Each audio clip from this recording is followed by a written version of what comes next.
Hi everybody, Dr. Zach here.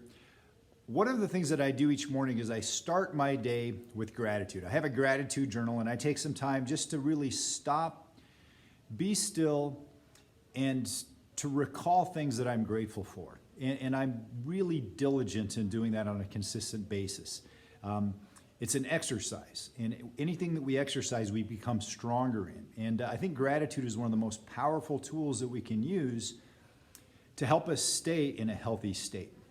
In fact, if you look at research on how our nerve system works and how we can actually boost our immune system by increasing our heart rate variability, which is the key indicator that tells whether our body's in a healing state or in a crisis state, gratitude affects that more profoundly than almost anything else that they found. So today I wanted to take a moment and just say thank you. I'm grateful for you. I'm grateful for the opportunity that I have to partner with people in our community to help them navigate through life and to be as healthy as they possibly can. And with that, notice I say I partner because I don't make anybody healthy. That's not my responsibility. In fact, the word doctor actually originally means teacher. And so I see that as one of my key roles in helping to provide people with basically information, with strategies, with tools so that they can be as healthy as they possibly can be. And as we're right now going through really kind of an unprecedented health crisis, where we're getting more information coming at us, fire hoses from every direction with lots of information, lots of disinformation, lots of lies, lots of corruption, and some truth that's kind of, that's sprinkled in there in certain places. I feel like I am a voice here to kind of just say, here's some information that process, take and think through and do some research regarding this, because I think this is going to be really important for navigating through this season that we're in and to come out as healthy as you possibly can. So right now, the main thing that we're hearing about is this vaccine, the COVID-19 vaccine. And we've been told that it's going to be the miracle that helps us to get our life back. It's going to be what's critical for us to get past COVID-19 and to go on to the next phase. And it's really been elevated to a place to where it's on a pedestal, and we're almost being told just to bow down to it. Bow down to it, worship it. It's going to be the magic solution for everything that we need. And without that, we're not going to be able to travel. We're not going to be able to go to concerts. We're not going to be able to do anything. So just suck it up, get the vaccine, and go from there. And here's what I want you to consider is that this is new technology that's never been used on humans before. It's been rushed through, even though some of the technology has been being worked on for decades. This is actually something that is genetically altering us as humans with each injection that takes place. There's a couple of videos that I'm going to link to with this video of different healthcare workers and their vaccination experience, because I think it's important for us to realize that the vaccine doesn't come without some kinds of complications.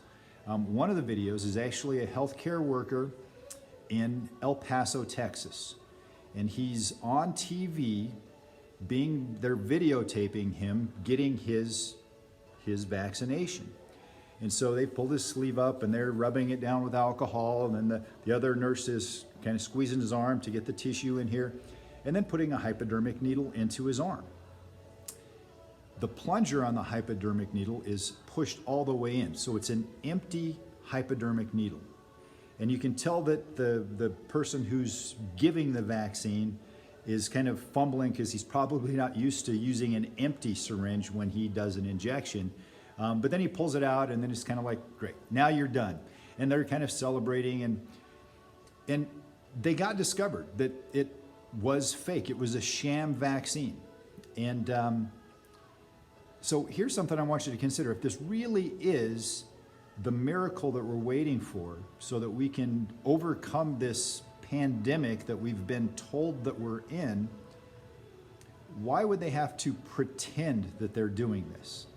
The University Hospital where this was done, again in El Paso, Texas, they came back later on and said, oh, well, he really did go upstairs and get the vaccine later on. I don't find them the most credible source, so I don't know whether to believe that or not, and I don't really care. I'm just saying that if it really is great, they wouldn't have to pretend. Or if that nurse was really that excited about getting the vaccine, they wouldn't have had to use an empty hypodermic needle to make that happen. Another video that I'm going to include is a nurse who works in a COVID ward. And so being in the COVID ward, and she and her team were the first recipients of the COVID-19 vaccine in their hospital. And so she's been interviewed, and they got all the lights on and everything's good, and they're excited about this vaccine is here, and now we're going to be safe so that we can take care of the people that have this, and we can get this out to more and more people. And in the middle of this, she starts going, I'm feeling lightheaded. Passes out on the spot. And again, if you are looking carefully at this, you'll see that in the UK, they've started putting in resuscitation centers where the vaccines are being administered, because there's been several people that have experienced anaphylactic shock. Anaphylaxis is when basically you get this allergic reaction, everything starts to close down and you can't breathe, and it can be fatal. And so they're putting together centers where if this happens when somebody's receiving the vaccine, they can try to resuscitate them, get them back as quickly as possible. There's been several reports of people showing up with Bell's palsy, which is a neurological paralysis that takes place with the nerve that comes out of the brainstem that goes to their face. There's been hallucinations. There's been lots of different neurological manifestations that have taken place. So it's not without some complications. And so, again, this is a big deal. This is changing your genetics. This is something that you can't undo once it's done. And I would implore you to do your own research, right? Don't just listen to me, but certainly don't listen to the media to get all of your information. The bottom line is that, if you're watching TV, basically 1 out of 3 commercials that you see is going to be from the pharmaceutical industry. And because of that, they pay for those television stations to stay online, which gives them the ability to dictate what kind of message comes out of that. And so our mainstream media is really more of a PR machine than it is a speaking the truth and giving us unadulterated information. So that means it comes back to us to do our own research.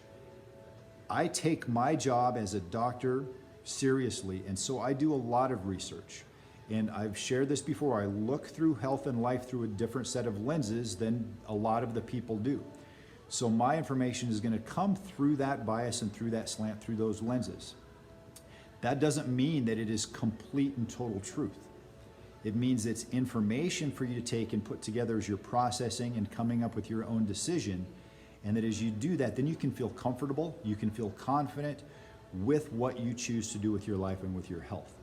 So with that said, is again, going back, I'm grateful for you. I'm grateful for the opportunity that we have to partner.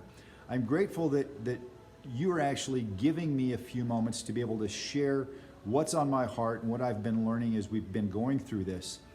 And I just want to bless you and ask and just hope that you'll have a fantastic day.